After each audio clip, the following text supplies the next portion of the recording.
we have a lot of self-help books available out there. Hmm. And with internet coming into picture, with assets like Kindle coming into our hands, the mammoth information that's available to us, Hmm. it's just beyond overwhelming. As part on my own journey to, be self-aware or Yeah. foster successful relationships, what are Hmm. some of the, really important dimensions I should be focused about? In terms of working with yourself. In terms of working with myself or in terms of working with the relations that I have. So how to, Hmm. really look at different dimensions, and Hmm. out of all the dimensions, what are the, some of the most important key dimensions I should be looking into? In today's context, Pulkit, and I'm speaking for more from experience, I Mhm. think that we are not thinking enough about who we really are versus who we need to be. And, right from schools, if you look at the education, they're about you have to do well, you have to participate in everything, you have to win in everything. So, from early on, we've been conditioned that we have to be something else. And I think that is what even many self-help books talks about. So I think if there is a reflection on saying, okay, who am I really? Some people say that I'm very funny, but actually I don't feel I'm funny. Some people say that I'm actually very arrogant, but actually I'm not arrogant, right? So I think some of that self reflection on understanding where is there like a gap between who I am and who people see me to be is a nice spot to start this self help process, right? Another space I would say is don't shy away from seeing certain ugliness about ourselves. Everyone always thought I'm very confident, but there are days that I feel like I can't do anything, right? And even in my own head, I don't want to hear myself say that, right? But you should. So don't shy away from admitting your own weaknesses to yourself in your own privacy, because that's the beginning. You can't own it to yourself, you will never be able to own it to somebody else. So I think these two things will actually start the process of self-help. And I have to also say that today, with a lot of access to information, to your point, there's a lot of terminology going around, right? Psychological terminologies, anxiety, this, that, there's a lot going on. And I think people have a kind of a rush to say, I have this disorder, I have that disorder, right? And there's no need for that. I think you might obviously have a struggle, right? And you have to get help if you do. But I think the process of introspection and self help is so powerful because the ownership that you take for yourself, is a power that nobody else can give you. I totally agree with you. The haste to label something, Yeah. getting so prevalent. And I'm not sure if like it's intentionally or non-intentionally, even a lot of doctors out there, a lot of practitioners out there, just they want to label it as XYZ, write on the medication and move on to the next patient. Yeah. Yeah. And that could really impact the person's Yes. life. Small incident a friend of mine was sharing, and without taking any names, his son suffers from autism. Hmm. And he was taken to a doctor, one of the most prominent doctors in our country, Hmm. and that person prescribed a medicine which was not to be given to a 3-year-old child. Hmm. A 3-year-old child is supposed to be, running around, making noise, having Yeah. fun, being energetic. And you're just giving him a medicine that makes him numb, sitting across the whole day and sleeping throughout the day. That's not the natural behavior of a 3-year-old. He might have mild autism. Correct. That doesn't mean you sort of, prescribe a medicine that is usually given in various other mental health centers, manage people, those who are even 40 years elder to that My God. so that's something, I'm not sure how this thing can be bridged, what sort of guidelines or what sort of checks needs to be put in place by Yeah. Yeah. government or our or, regulatory bodies out there, is a very big gray area Yeah. that The reality also is that mental illness is going up. That is also a reality, and we need more practitioners to help people navigate through that. So that reality also exists. ये नहीं कि मतलब everybody's making up stories, right? yes, So yes, they yes. are obviously struggling, they are suffering, parents are suffering about their kids or mothers or fathers or whatever. So the reality exists, but the fear is the access to information, which is making people decide कि हाँ चलो मुझे ADHD है. That I think needs some regulation, and I don't know how that information regulation is going to happen. I had a very good question coming to my mind, but sort of skipped out. I will come back to that. But No problem. You touched upon a bit around children starting to say no to their parents. In the Indian society that we live in, one saying anything after your mother or father has said Yeah, anything in itself is a very big thing that you're talking back to them. And if correct. you're saying no to them while you're talking back to them, then it becomes an issue of that you're Yeah. respecting your parents. How do you actually differentiate between not respecting your parents or Hmm. elders, not specifically Hmm. parents but your elders, and taking a stand for yourself, taking a stand for things that you believe in? Yeah. I think this is where the whole point of communication comes in. We have been conditioned that no is disrespect, right? No is just my opinion in that moment. It is nothing more than an opinion. But the Okay. fact that we've been conditioned that saying no is disrespect, that needs check in the first place, right? Then, of course, how do I say no, right? If it's my grandfather, will I say differently? If it's my father, will I say differently? If it's my mother, will I say? If it's a friend, will I say differently? And for that, the only way to make a safe space is to encourage kids to say, okay, I'm giving you these instructions. Is there anything you don't agree with? आपको सब अच्छा लगा, अच्छा नहीं लगा तो बताइए अच्छा क्यों नहीं लगा, right? Mhm. If we start giving the kids the option to give an alternate point of view, right, and they are not going to be reprimanded for it, then we encourage them to say no, and they will say no respectfully, because they will not say no and walk off or storm off, but they will say no with reason. So it has to start at the home, Pulkit. It's not something that I think we can do, large programs like today's society is trying to do, like you do, to make impact on larger scale. But I think this has to be something that parents have to be told, and it has to start in our homes. That kids can have an alternate opinion. They are also people. Seema, one of the questions that I wanted to ask was just the previous conversation we were having. Talked about that there's an increase in mental health Hmm. conditions across the globe, and I totally agree. The Yeah. statistics are there, right? Glaring in our faces. Yes. That's my personal opinion. I could be wrong in this, Sure. but somewhere or the other, I believe that the more nuclear our families are going, Hmm. that's giving a rise to it. When we had joint families living in, Hmm. we were living in as joint families. We had our uncles, we had our aunts, we had our grandparents living us. Yeah. We had our nani ke ghar ki visits during our summer Hmm. break or going to dadi's place during our winter breaks. Those things have sort of vanished from our lives. Hmm. It's Hmm. just that parents and one kid, Yeah. the level of nuclear families has reached to a place where there's only one kid. You don't even have a sibling Absolutely. to talk As to. in my case, yeah. So, do you think that this increase in level of nuclear, phenomenon in our families has some way or the other a role to play in increase of mental health cases of conditions out there? See, I think the advantage of having more people at home is that there are more types of people at home, right? Hmm. Because if you give me two people in the house and you expect that I have to feel comfortable sharing my vulnerabilities with just these two people, there is a chance that I don't feel comfortable. I want a third kind of person, right? Therefore, I think a joint family gave that option to children or even to people, anyone, even to adults. I don't talk to my husband about this, but I'll talk to my mother-in-law about this, or Hmm. vice versa, right? Today, maybe people feel trapped that who do I talk to? Yeah. I know my husband will understand. I know my daughter will understand. Who do I talk to? So, to that extent, I think there may be a lot of thoughts and feelings of people are held back. I also feel that I think being in a joint family helped us. Adaptability is such an important skill today, to be adaptable. And that came when there are different kinds of people in the house. Today, the corporate world is saying that younger generations, they're not able to adapt. They will only work this way. They will leave at 5 o'clock. Right. So a lot of the people I'm coaching, that's their problem, right? How do I deal with the younger generation? Why are they not willing to?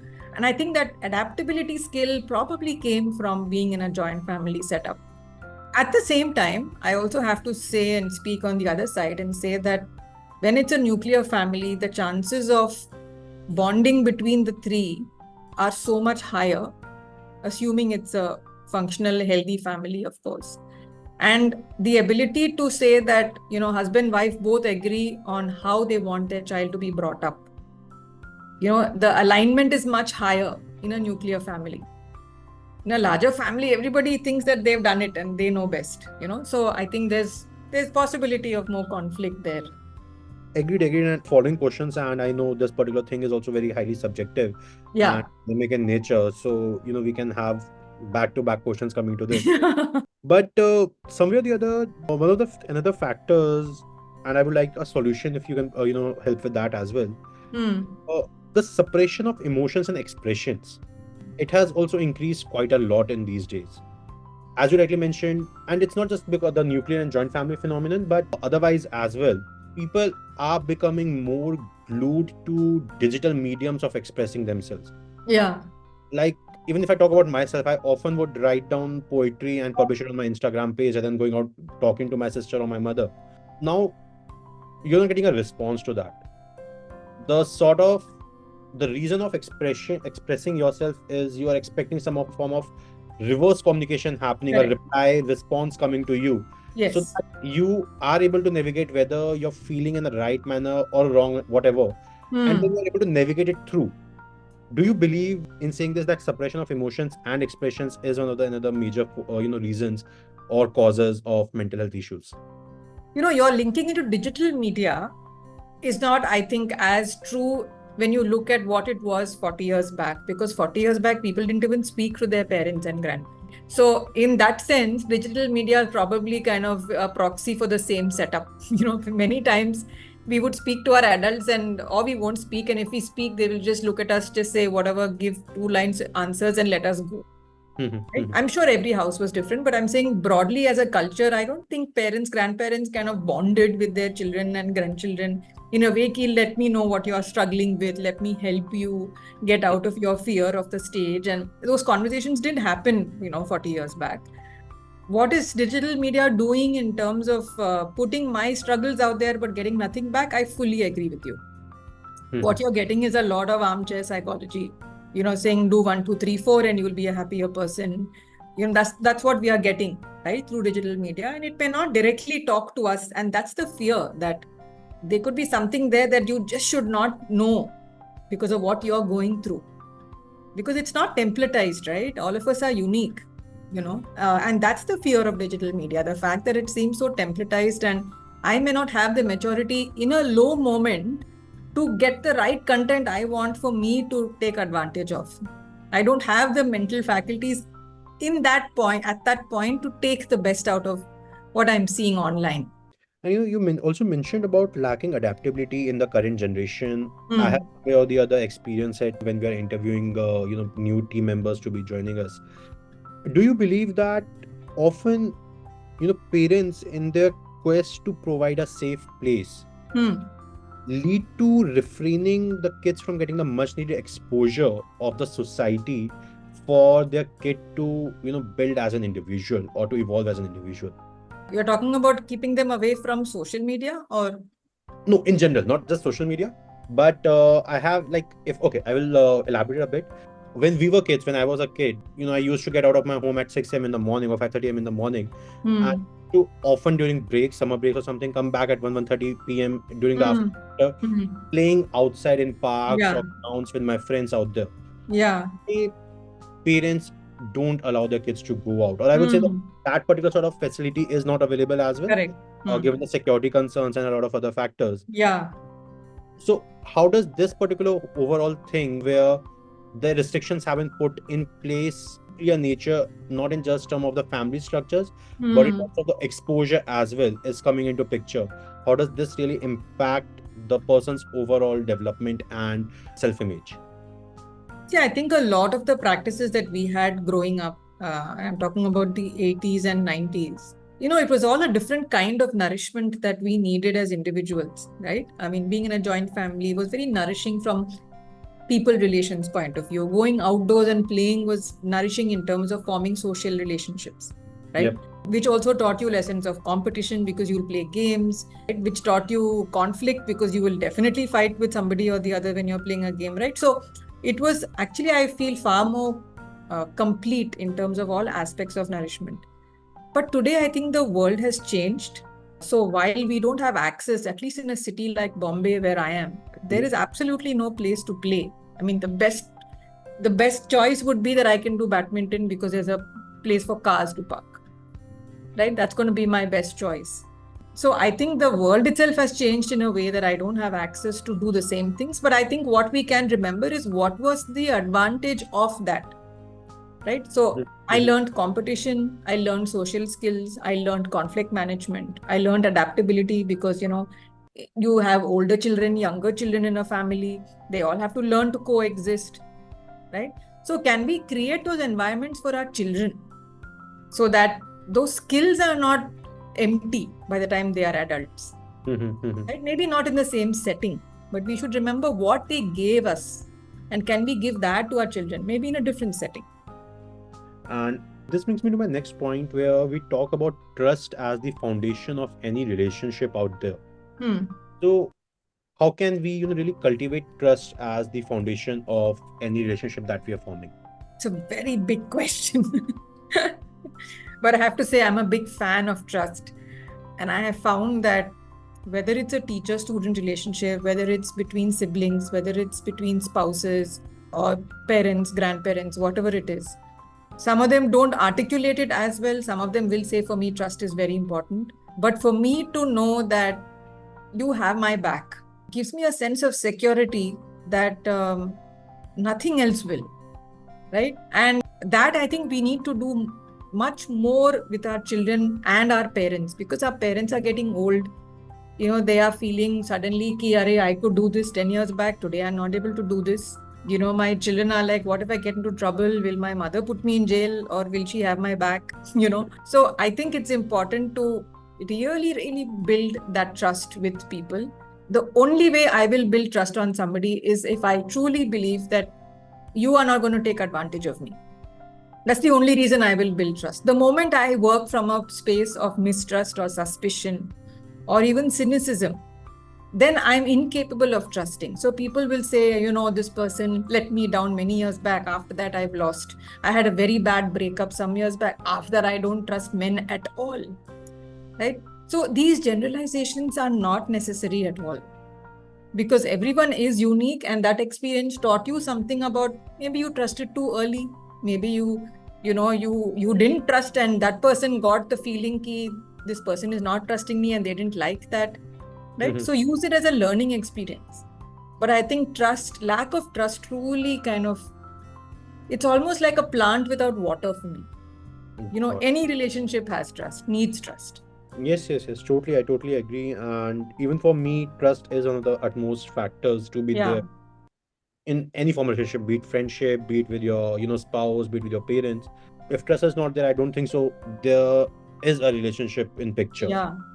And, with trust, I guess another thing that comes into picture is empathy.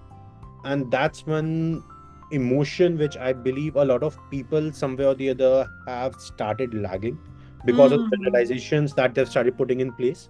How important do you think empathy is in nurturing really salubrious relationships out there? What are your thoughts on that?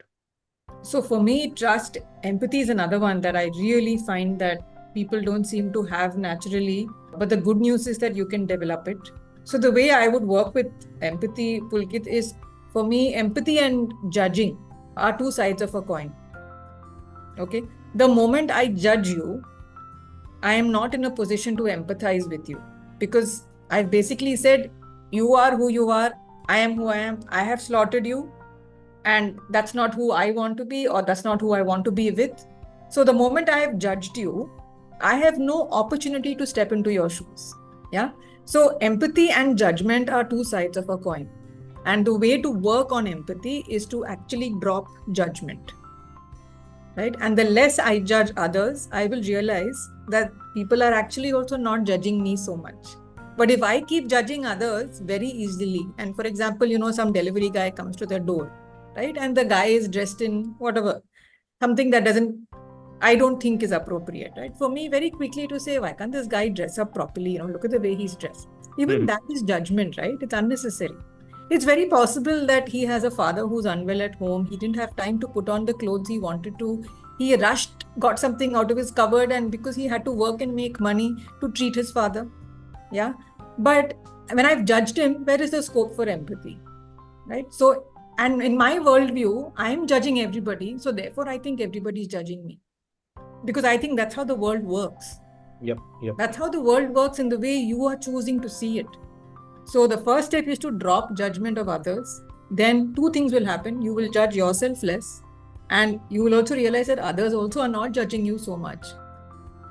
Often when we get onto the path of being empathetic out there, providing benefit of doubt to others, somewhere on this journey, we often tend to take a toll of that emotional, I'm not getting the exact word, but at times we start to take a toll of giving that benefit of doubt to somebody else. And if the person doesn't really come out to be within that framework of empathy or benefit of doubt we have set for ourselves, we start to build negative perceptions around this and make ourselves only feeling low.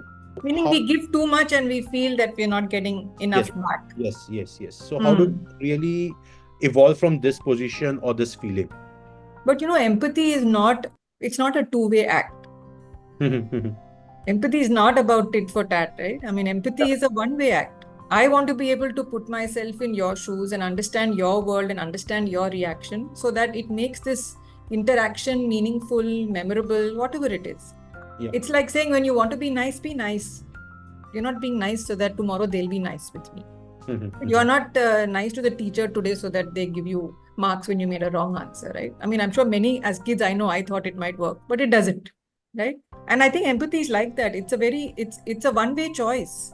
And your life will be nicer because you will have so many less suspicious, untrusting thoughts in your mind, and your mind will be in a calmer place.